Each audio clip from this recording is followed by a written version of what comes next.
As I said, I would read one of my dad's stories to you. It's called The Elm Tree. It's a memoir. Let's get into it. It's by Dick Bird, who is my dad. The bending tip of the elm tree swings through the sky. The gusty wind on my arms and legs is the breath of leaves and sap and little yellow flowers. Stomach flutters, fingers tingle as if sprouting feathers. My feet treading branches each side of the stem, hands on twigs like brushes painting the sky. This is my perch at the top of the world. The world of chestnut, beech, and ash and oak. The ancient Middlesex broadleaf woods in full abundant leaf. So many trees I can't see streets or houses. The whistle of wind and chirp of birds overcome all human noise. Only church bells, one at a time, never all at once, chime the hour, the half hour, and the quarter from steeples piercing the leaves to north and south. The Hampton sawmill screams and whines to bite another tree. Down below me, Brutus whimpers. Through leaves, I see him pacing around the trunk. His head's up, but he can't see or smell or hear me, though he saw me climb an hour ago and has been waiting for me to go down and play with him ever since. Go for a walk to the fields at the end of the road, chase a cat up a tree, run, fetch a stick thrown into the woods. School's out for the summer. All the boys on my road are away at the seaside. No brothers or sisters, and my cousins live on the north edge of London, so you might think I'd be lonely, but far from it. I'm part of this tree, at the foot of which Brutus waits to play. The whine of the sawmill drives him crazy. He stretches his neck to open his throat and howl. We're going away, to Brighton, for a holiday with Daddy, taking Brutus with us. Daddy said he wouldn't take the dog until I said I wouldn't go without him. The tree trunk, swinging in the wind, starts a trembling that means a train is coming. Electric, so you feel it before you hear it. No steam engine, just a clatter of iron on rails. Seen from above, the train's a dirty, dark green snake slithering through leaves. The war is over. This is 1946. The trains are filled with civilians on their way to work and home again. Trains were more exciting years ago, with steam engines hauling tanks and field guns under camouflage nets. Electric trains full of soldiers of both sides. Freda, next door, and I would stand with our toes on the fence, taunting the German prisoners scowling through closed windows on their way to a camp somewhere, glowering at a couple of kids pulling faces, spitting, and pulling out a little prick to pee a sparkling arc over the fence. The red-capped guards at the end of each carriage glowered disapproval of our behavior. But Freda admired my prowess and soon determined not to be outdone. She hoisted up her little skirt, pulled down her knickers, and tried to piss up in the air, but only succeeded in wetting herself and losing her balance on the fence. So she hit the ground from 4 feet up and scooted crying back into her house, bleeding and spattered with piss. Her mother rushed out and carried her in. I heard her crying, "I hate boys, especially Richard. All boys are bad, but Richard's the worst. I'm never going to play with him anymore." That was my first lesson in sexual relations. Penis envy, the downfall of women. These prisoner trains, more than anything else, showed how the war had turned in our favor. We knew about Stalingrad and El Alamein, but seeing those unshaved Wehrmacht on the train made the victories more real. Here was the terrible enemy riding powerless past us little helpers of the war effort. Daddy had suffered a terrible head injury, so he couldn't be in the army, but he joined the Home Guard, manning an anti-tank roadblock on Hampton Court Bridge over the Thames. They had no rifles or even bayonets, so they raided the palace and took down 14-foot halberds off the walls. Though these might gouge a German's guts, I couldn't see how they'd stop a Tiger tank. He stayed up all night as a fire watcher on the roof of his office building through the 1940 Blitz, when he seldom slept in his bed. He took me out on the bridge one night to look at the horizon north and east. The sky was aglow with orange, flames, and rumbling gunfire. That's where I work, he said, meaning his office was such a threat to the Germans that they'd go to so much trouble to bomb it. But the main contribution to the war effort was in the Dig for Victory campaign, which encouraged us to dig up lawns and flower beds to grow vegetables so Britain could feed herself and not rely on the costly transatlantic shipping run to bring us food. He dug up Mummy's flowers to grow cabbages and carrots for the table, and also he'd got chickens so we could have eggs. And not only us, words got around among the neighbors who were starving. They were starved for eggs like everyone else. Soon they were knocking on our door with offerings of potato peel, bacon rind, and tea leaves for the hens. And of course, they got an egg or two in exchange.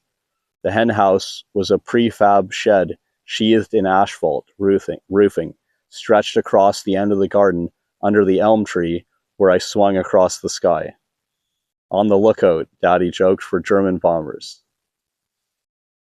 In 1942, with the war going badly, when Singapore went down without a shot and Freda's daddy was captured, dying 2 years later in the jungle, though she and her mother didn't know till the Japanese surrender, that's when we got Brutus.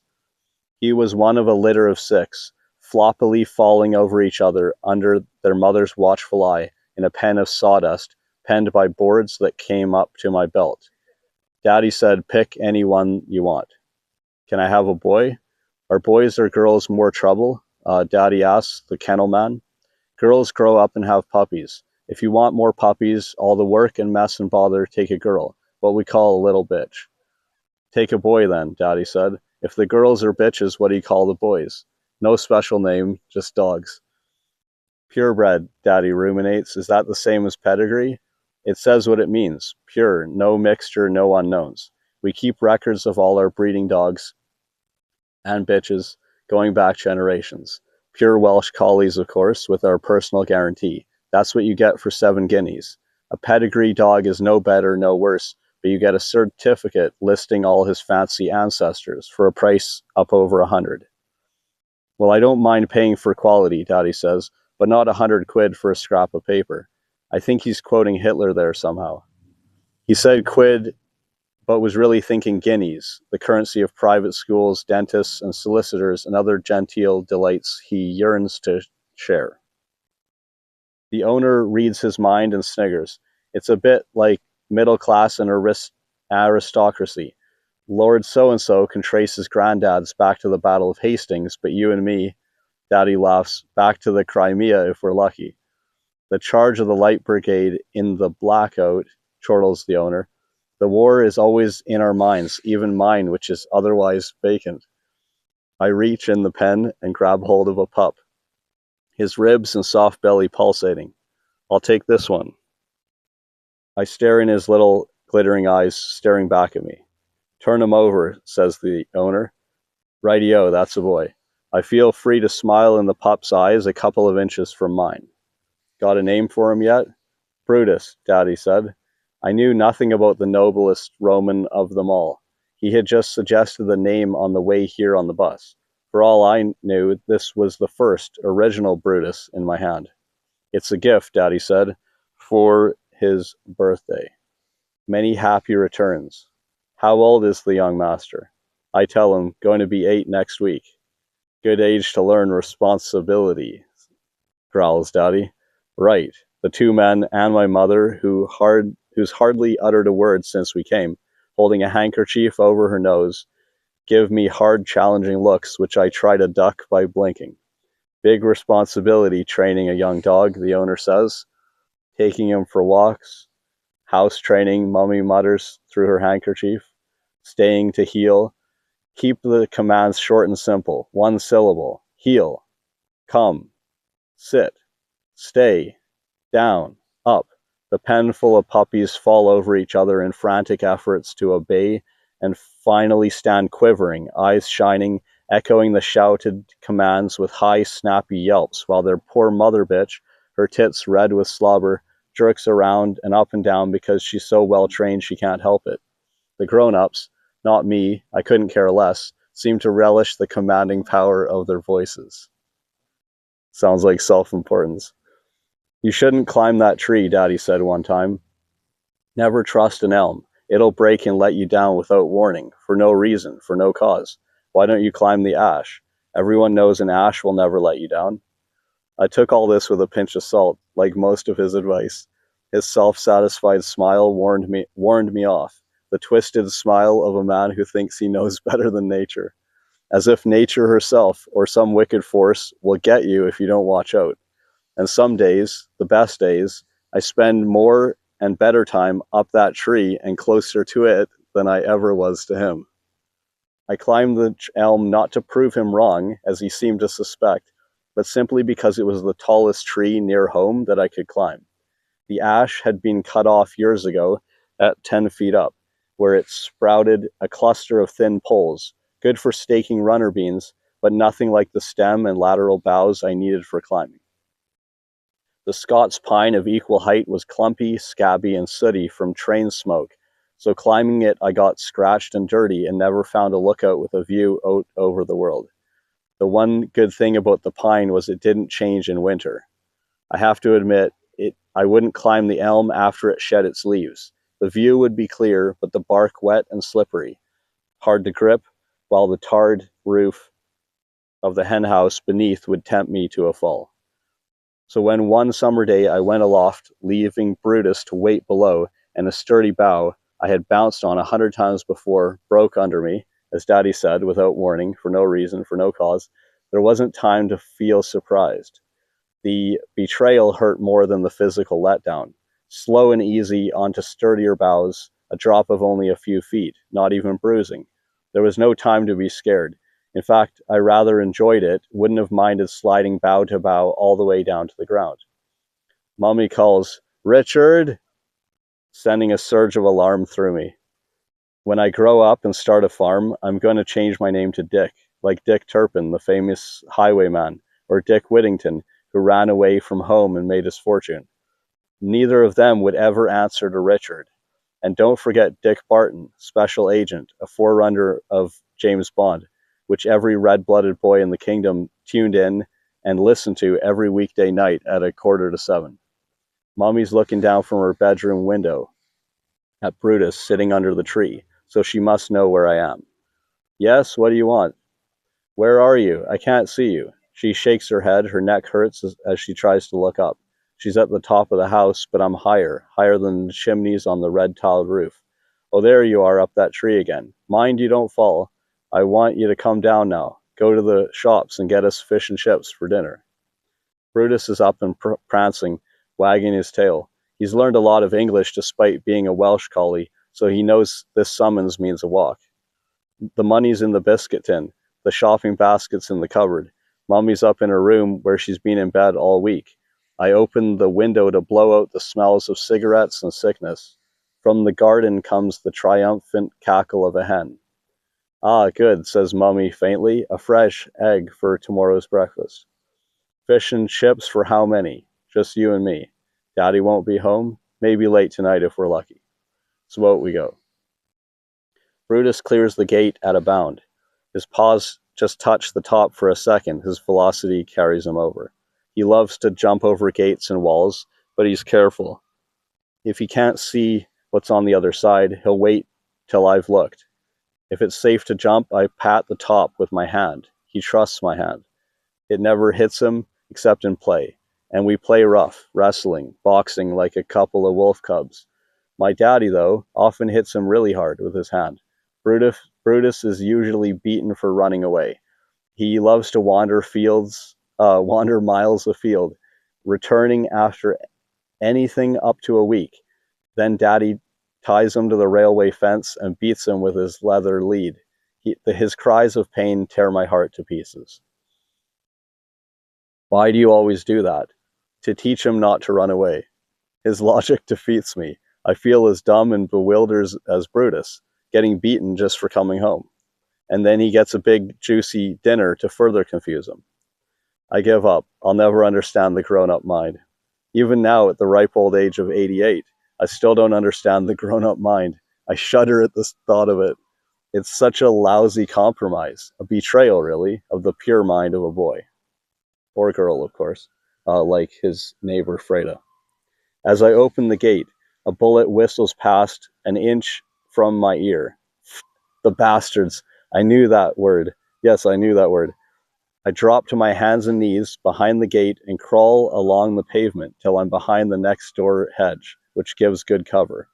Then get up to a half crouch. Lousy shooting as usual. They must be firing from the mountain, the dense fir forest. Thank God they haven't got telescopic sights. Not yet, anyway. Takes more than a stray bullet to scare Dick Barton. Along the road, Brutus takes the basket in his teeth. For a while we step along together, his mouth at the height of my hand, which his wet teeth keep pushing off the handle. It's an old worn-out wicker basket made by a gypsy from the willows in some hedge. He loves... Now, the gypsy wasn't in the willows. The basket was made of them. He loves this old basket. So do I. It gives a purpose and status to our walk, or it would for a civilian. Dick Burton has no use for thoughts like that. The basket's handle is all chewed up. He wrenches it out of my hand and trots on ahead. Gripping it in his jaw, he looks back over his shoulder when he stops at a lamp post for a piss. The shops are in Old Hampton near the station. Lucky we got this far without being hit. There was a dodgy stretch along Ormond Drive where the dirt road is all puddles and no houses have been built, just bushes between the road and the railway. Bushes filled with snipers. But even at close range, they still can't hit me. By the railway bridge stands the World's End, 3 stories high on the corner, owned by the Hop Leaf Brewery. Men shabbier than Daddy lounge at the bar, blowing stale beer and tobacco smoke onto the pavement. I've been in a few pubs with Daddy, even eaten my school dinners in the Duke's Head when Mummy was in hospital last year, but the World's End makes me sick just walking by. Dick Barton lives in another world. He takes his whiskey neat and he doesn't smoke. Of course, this whole charade of fish and chips is a decoy. What I'm really doing is bringing back a secret weapon, or documents. The fish and chip shop is 2 doors further on. The smells of beer and smoke and fish oil churn my stomach. Brutus trots on another 20 yards. He sniffs the stale piss dogs have left on a stunted tree. How many times does he have to say piss, right? But you'll soon see why. He sniffs the stale piss dogs have left on a stunted tree at the curb in its iron cage. While he's sorting through the data in the piss, reports on the feelings, the weather, the pride or submission of or aggression of dogs who use that tree for their marker, dogs he might have met on his solitary journeys, I order 2 pieces of cod and a shilling of chips. Code, of course. Salt and vinegar. The owner barks, slapping hot battered fish on a stack of newspaper on the counter. His coolness is amazing. He's one of us. He treats the bullets like annoying flies. Salt of the earth, hearts of oak. Against men like this, Hitler doesn't stand a chance. Salt on 1. I watch to see which gets the salt, which I won't eat. No vinegar, just on the one with the salt. That'll be 3 bob. Hot oil darkens the newsprint in the basket. Brutus comes to heel. We start for home. Running the gauntlet as usual. Keeps me on my toes. The basket's heavy. It gives off a tremendous smell. For a while, his jaws rub my hand on the handle. Then he pushes it off to carry it himself. On the last half mile of our road, he trots on ahead. He puts the basket down against a lamppost, lifts his leg, and pisses all over everything. I'm running, yelling, "No!" But he's concentrating hard because the basket's in his way against the post, so he teeters around it on 3 legs and doesn't hear me. That was close. They're improving. Aren't you going to ask how I'm feeling? Mummy's in the kitchen setting the table, a cigarette as usual in her mouth. Are you feeling better? Oh, he asked her if she's feeling better. Lots. That week in bed did me so much good. Listen to my lungs. I do what she wants. I put my face to her apron. I'm breathing so much easier. I not only hear her lungs, but smell them rotting away inside her, even stronger than the fish and chips in their darkened, oily paper. Yum, smells so good. You put a lot more vinegar, didn't you? Just how I love it. But I thought you hated vinegar. Actually, Mummy, I'm not really hungry. Come on, you haven't eaten anything since breakfast. She pauses, considering. Have you? Because how would she know? I've decided to give up dinner and eat just supper from now on. Don't be silly. A growing boy needs all his meals. I don't think so. I'll just have a cup of tea. The reek is churning in my stomach. Convinced it's vinegar, she eats more than she's eaten all this year. Brutus sits up on the doormat, which is where he sleeps, to stop the drafts blowing under the door and keep out the burglars. Strings of slobber dangle from his teeth. We both know she won't be able to finish. Brutus is nothing if not patient and broad-minded. He gobbles every scrap of fish and every chip that she leaves. Then she goes upstairs to rest, and we go out to play. They've even got the garden covered, the bastards. Well, there's still the tree. Soon I'm up there in the highest branches with nothing to worry about. Yeah, no worries at all. Breakfast is the worst time of the day, not because of the bacon and eggs and fried bread that I devoured with gusto, nor the cornflakes, nor even the hot porridge of the winter. No, none of that. What made breakfast tense, even catastrophic, was my father's desperate need to get out of the house on his way to work.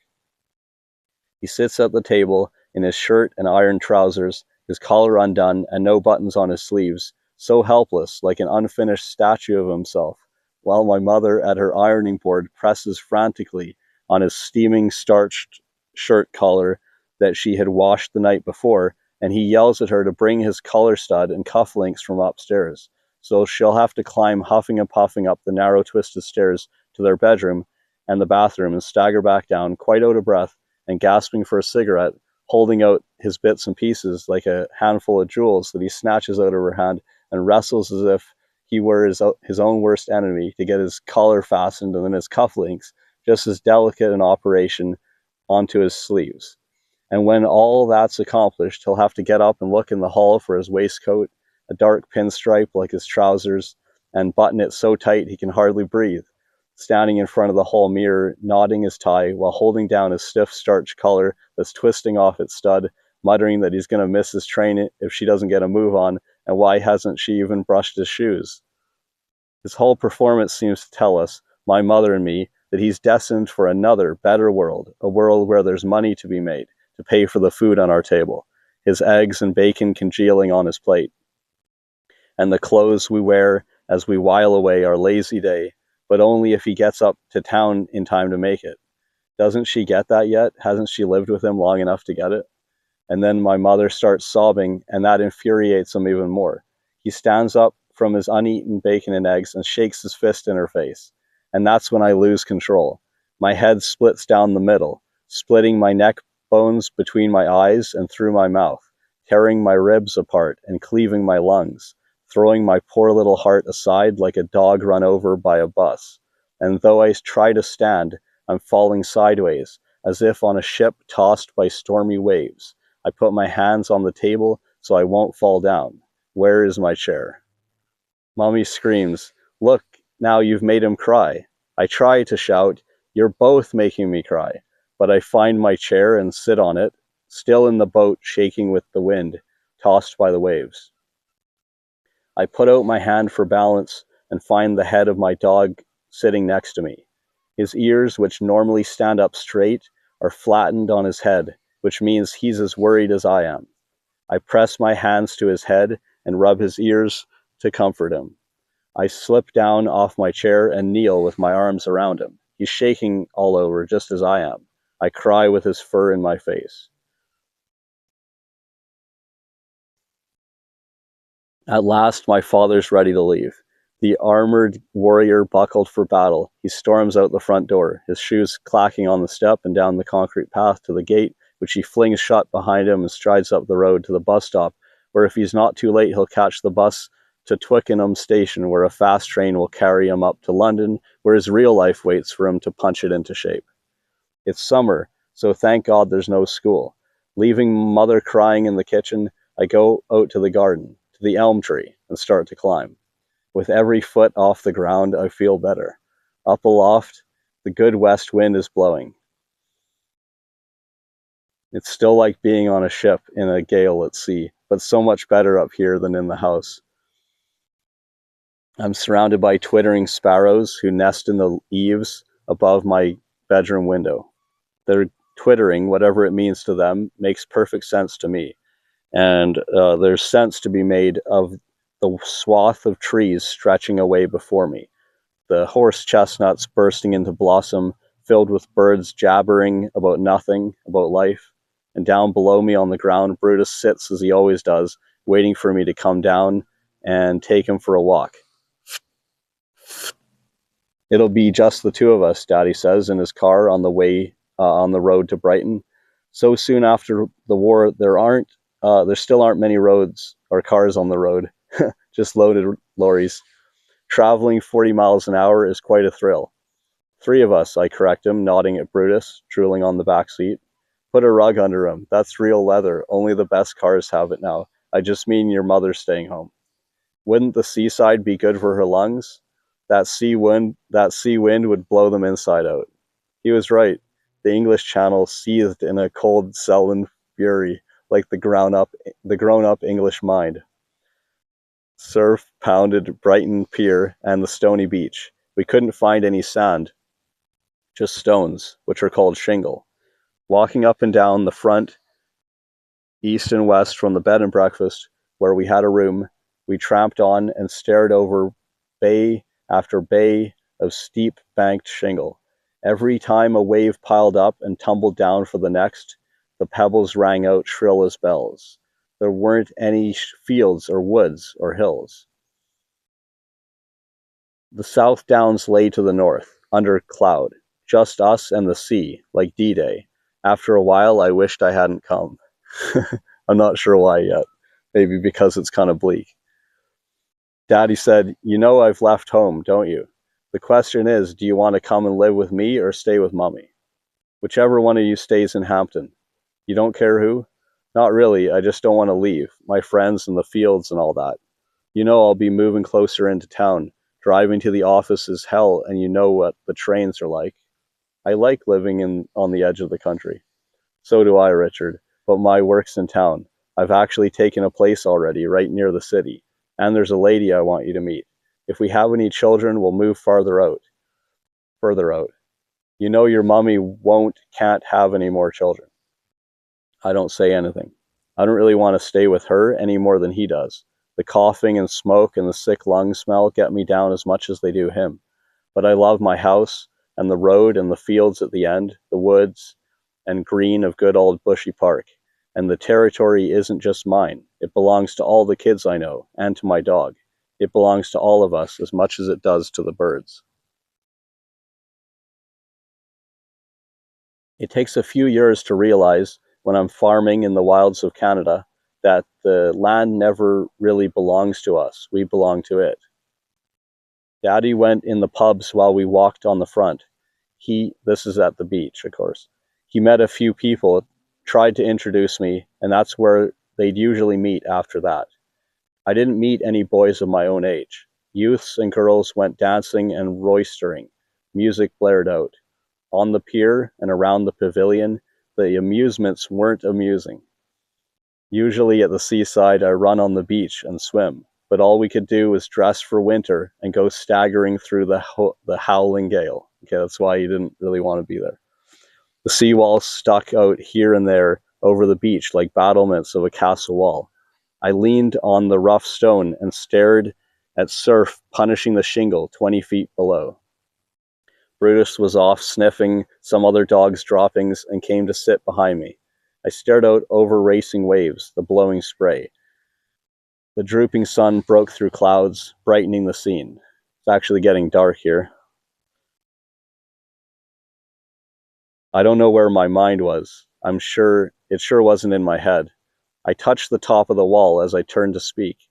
At once I knew I'd done something terribly wrong.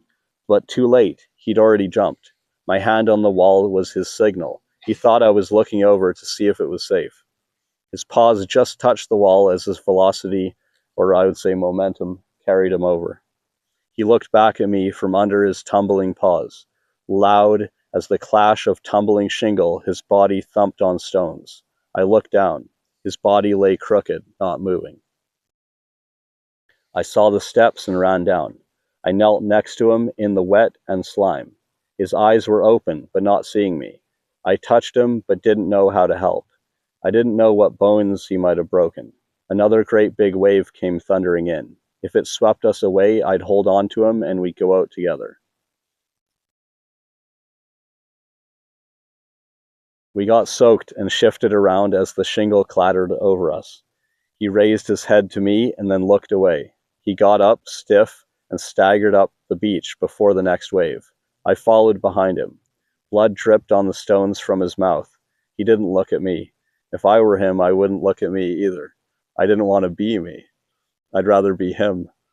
And when we got back to Hampton with Brutus walking normally and the vet finding no sign of injury, I saw the elm tree blowing tall and feathery in the wind, not just as an old friend, but as a reflection of my new-found separate self, someone not to be trusted, name of Richard. And then it struck me that Daddy, when he described the elm tree as untrustworthy, was describing his only son, that's me. Realizing this awful truth, I resolved never to climb the elm tree, never again. But I forever remembered the view from the top of that tree, of the world as forest, a community of living creatures dwelling together in harmony. Or anyway, something of that sort. Not quite religion, but better than religion, to guide me through my life. And this is where pigs come into the picture. At school, we had a history teacher, Mr. Garside, who'd written a history of Hampton from ancient times, from the first Saxons settling in the river bend. They gave the place its name. This was Merry England, before the Normans came and screwed everything up. In those days, Middlesex, land of the Middle Saxons, was nothing but forest, where the ground was covered in food for pigs. Under the oak trees, acorns. Under the beeches, beech nuts, called by the people beech mast. Under the chestnuts, you know what, and so on. And all the settlers kept a pig or two, who lived together in friendship, just as pigs always have and always will. And the village swineherd, a young man with nothing better to do, would lead the pigs out in the woods to forage under the trees for their feed, and he would stand on guard against the wolves, armed with his trusty bow and arrows. And of course he shot the odd deer as a change from pork. Happy days, what with home-brewed ale and plenty of eggs and bacon, no wonder they called it Merry England. Now, alas, those days were gone, smothered by the smoke of the Industrial Revolution.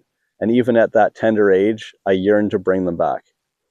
Starting then, I focused on a scheme of raising pigs and nursed it privately through my teenage years. My pigs would live outdoors in the woods. Of course, there would have to be a house for winter and foul weather, but they could sleep outside whenever they wished. And I was sure, and I was right, that they would keep the pig house clean. I refused to believe in the prevalent myth that pigs were dirty animals, illustrated by the popular saying, as happy as a pig in shit. I just knew this wasn't true. The floor would be clean enough to eat off, and that's where I'd feed them their additional food, whatever it was, to supplement what they picked up in the woods, which was mainly bugs and worms, as I found out later. But all this lay in the future, when I was grown up, most likely in some far-off land, for England was already full of farmers.